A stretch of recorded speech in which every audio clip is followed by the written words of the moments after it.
I have a companion cube, it's my friend! Hey, this is Megan from Pyrrhus Films. How you guys doing? I'm here to talk about something. It's a two-parter. Let me first break something down for you. I've been going through some stressors lately, and that's school homework. Okay? And what happens is you usually form what's called a complaint. Now, I've talked about whiny kids before. I've talked about complaining before. What is the true, definite difference between complaining and whining? Here is what I understand it. Maybe I'm wrong. Please post below if you feel otherwise. 1. Complaining is an intellectual comment about something that you feel is not fair, unjust, negative, etc. that you feel otherwise would be given a proper solution to a given problem. That is your basic concept, and it usually only is said a couple times. Done. Maybe 3, 4, 5 is your max. Whining is when it goes beyond the 5 mark and or you are using unintellectual reasons for your argument of whatever the problem may be. So you start using the high-pitched whining sounds and the, well, I'm not gonna listen to you, this is blah blah blah and this is bull crap and something should change. But yet you've given no chance of actually doing anything yourself. When should you complain? 1. Is it solvable and something you can do yourself? Is it something that can be accomplished via yourself? And if it is, 2, is there anything you can do? Have you done anything to solve said problem? If it is solvable, have you done anything? Probably not. If you haven't, don't complain. If it's not in your control, don't complain. If it's something that you're afraid that you can control but can't do anything about, that's a little different.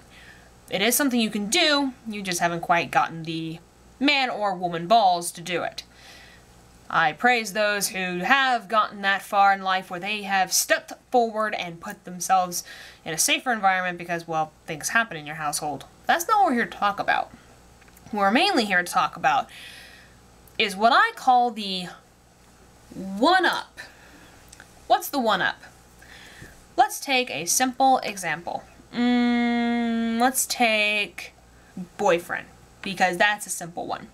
We'll go with boyfriend, and we'll say that the complaint is that he won't let you go visit your girls, your friends who are girls, and let's even throw in the mix that you have a couple guy friends that you knew prior, and he won't let you see them either. Now, a complaint would be going to a few people, giving intellectual answers, questions, etc. that could raise to a proper final solution. You tell a few people this, they give you their advice. But there's this one person you want to get advice from because they're usually really good about it and they've gone through hard times as well. Maybe with boyfriends, or if you swing that way, girlfriends. And so you go up to the person and say, hey, I've got a boyfriend who won't let me go see my friends, boy or girl. And it's starting to ruin my life and my social life because he's even gotten so far as to go into my Facebook and won't let me do anything. What should I do? I just don't know what to do. I'm so depressed about it. The one-up is when you are the observer listening to this complaint and you decide to turn the tables, spotlight on you and go, oh, you're being controlled by your boyfriend to not do anything? You shouldn't complain. I was being controlled by my boyfriend and I got beat by him because I wouldn't be loved by him. I was abused and I'd be sent to court. You shouldn't complain about it. What? Apparently this is a thing. Apparently this happens to people where like they just want advice and they just turn the tables and go, well, screw you then, and they walk away because you couldn't provide the proper information. I've known a couple people like this and I don't ask them for advice anymore because of it. Because they always have to one-up you. Oh, you're going through hell? Here, let me tell you about how you're not going through hell when you really truly feel you're going through hell. So, how do you prevent a one-up? You just walk away. There's nothing you can really do about it. But why do we one-up? Why do we say, no, I've been through worst, you shouldn't complain about it? Self-reliance? Self-pity? Oh no, you shouldn't be the one pitied, I went through worse, so you can get the spotlight, so you can get the, oh, it's okay thing. It's annoying as hell, stop doing it.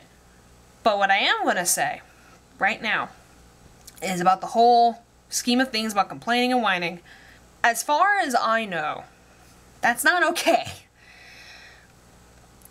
And I don't think people quite understand the hurtfulness that comes attached to that. I know I'm not going through crap that is hard as yours, and you might have gone through worse. Maybe you went to hell. Maybe you literally went through the most hellish hell. But what I don't understand is the phrase, you shouldn't complain because someone else went through it more than you or worse than you. I don't like this phrase at all. There's 7 billion of us on this planet Earth, and you want me to understand and roll with the punches of, don't complain about your situation, someone else has it worse, and you're just supposed to sit there and go, where does it end, then? Which means on all 7 billion of us, none of us should complain. Oh, you're going through starvation in Africa. You shouldn't complain. Oh, you've stubbed your toe 5 times in one night.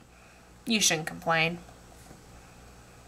It makes no sense, no matter which way you're looking at it. No matter which direction you look at this angle, it just does not match up. Why do we do this? You know what I say? You're allowed to complain. Just do something about it. You want advice? Say that you want advice.